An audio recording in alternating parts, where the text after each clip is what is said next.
AI से job जाने का सबसे ज्यादा खतरा गरीब या डेवलपिंग कंट्रीज में है। अगर आप भी ऐसा सोचते हैं तो वर्ल्ड बैंक की नई रिपोर्ट के नंबर्स आपको सरप्राइज कर सकते हैं। वर्ल्ड बैंक ग्रुप की world development report 2026 the promise of AI के मुताबिक एआई के कारण जॉब डिस्प्ले होने का रिस्क लो और लोअर मिडिल इनकम कंट्रीज के मुकाबले हाई इनकम कंट्रीज में करीब 3 गुना ज़्यादा है।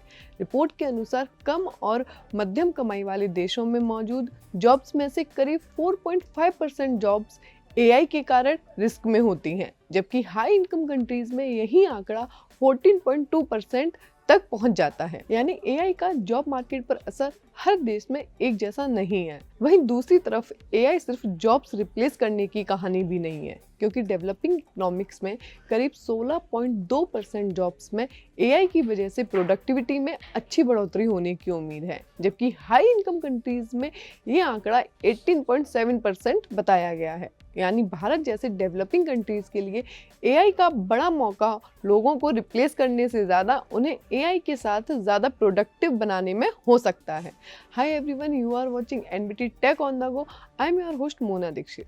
इस रिपोर्ट में खास बात यह है कि भारत का कई बार एग्जाम्पल दिया गया है। इसमें इंडिया एआई कंपनी सर्वम एआई और उसके खुद डेवलप किए जा रहे एआई मॉडल्स का जिक्र किया गया है। साथ ही तेलंगाना का एग्जाम्पल देते हुए बताया गया है कि एआई से तैयार वेदर फॉरकास्ट फार्मर्स को बेहतर डिसीजन लेने में मदद कर रहे हैं। यानी एआई का इस्तेमाल सिर्फ चैटबॉट बनाने या ऑफिस के ईमेल लिखने तक ही सीमित नहीं है, बल्कि फार्मिंग जैसी ग्राउंड लेवल प्रॉब्लम्स को भी सॉल्व करने में इसकी भूमिका बढ़ सकती है। रिपोर्ट में भारत के इंडिया एआई मिशन का भी जिक्र किया गया है, जिसके जरिए कम कीमत पर कंप्यूटिंग रिसोर्सेज उपलब्ध कराकर स्टार्टअप, स्मॉल बिजनेसेस और रिसर्चेज में मदद की गई है। एआई मॉडल डेवलप करना काफ़ी एक्सपेंसिव हो सकता है और छोटे स्टार्टअप के पास अपना बड़ा डेटा सेंटर लगाने का बजट नहीं होता है।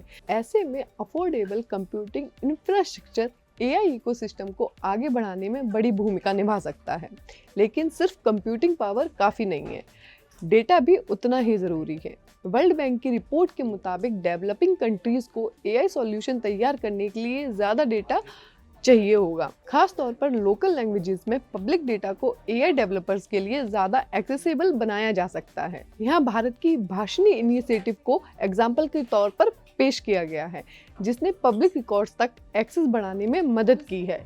ये पॉइंट भारत के लिए खास तौर पर ज़रूरी है, क्योंकि यहाँ सिर्फ हिंदी और इंग्लिश नहीं बल्कि कई सारी रीजनल लैंग्वेजेस भी बोली जाती हैं।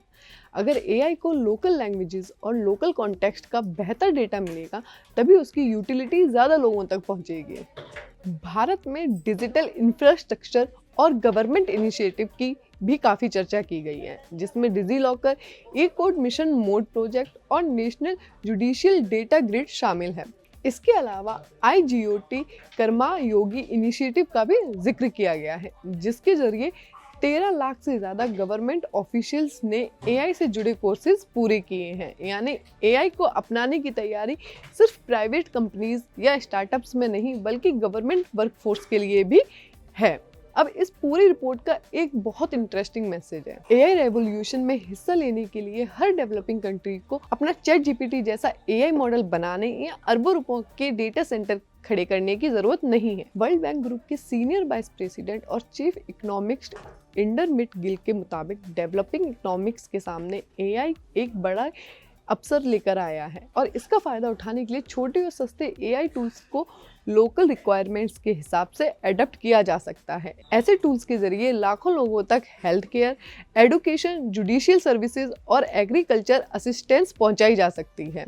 यानी असली सवाल ये नहीं होना चाहिए कि किस देश के पास सबसे बड़ा मॉडल है, बल्कि ये कि कौन सा देश एआई टेक्नोलॉजी को अपने लोगों की रियल प्रॉब्लम सॉल्व करने के लिए बेहतर तरीके से इस्तेमाल करता है।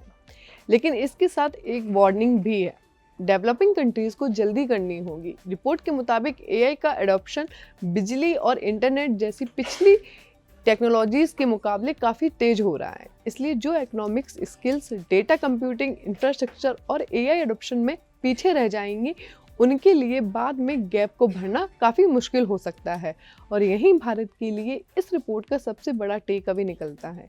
एआई को सिर्फ इस नज़र से देखना कि कितनी जॉब्स चली जाएंगी शायद अधूरी तस्वीर है। ज़्यादा ज़रूरी सवाल ये है कि कितनी एग्जिस्टिंग जॉब्स को एआई के ज़रिए ज़्यादा प्रोडक्टिव बनाया जा सकता है, कितने वर्कर्स को एआई स्किल्स दी जा सकती हैं और टेक्नोलॉजी को एग्रीकल्चर, हेल्थ केयर, एडुकेशन और गवर्नमेंट सर्विसेज के साथ साथ छोटे बिजनेस तक कितनी तेजी से पहुंचाया जा सकता है। वर्ल्ड बैंक की रिपोर्ट डेवलपिंग कंट्रीज पर एआई के इम्पैक्ट का एक बड़ा असेसमेंट पेश करती है और इसमें भारत के कई एग्जाम्पल्स ये दिखाते हैं कि देश एआई अडॉप्शन के अलग अलग लेवल्स पर पहले से एक्सपेरिमेंट कर रहा है। कुल मिलाकर नंबर्स काफ़ी इंटरेस्टिंग तस्वीर दिखाते हैं। लो और लोअर मिडिल इनकम कंट्रीज में 4.5% जॉब्स एआई से रिस्क में बताई गई हैं, जबकि हाई इनकम कंट्रीज में 14.2% जॉब्स पर रिस्क है। अब सवाल आपसे, आपको क्या लगता है आने वाले कुछ सालों में एआई भारत में ज़्यादा जॉब्स रिप्लेस करेगा या लोगों को ज़्यादा प्रोडक्टिव बनाएगा? कमेंट करके ज़रूर बताइएगा। अगर वीडियो पसंद आया हो तो लाइक एंड शेयर करना बिल्कुल मत भूलना और एआई टेक्नोलॉजी की ऐसी और भी बड़ी अपडेट्स के लिए NBT tech on the go को सब्सक्राइब जरूर कर लीजिए।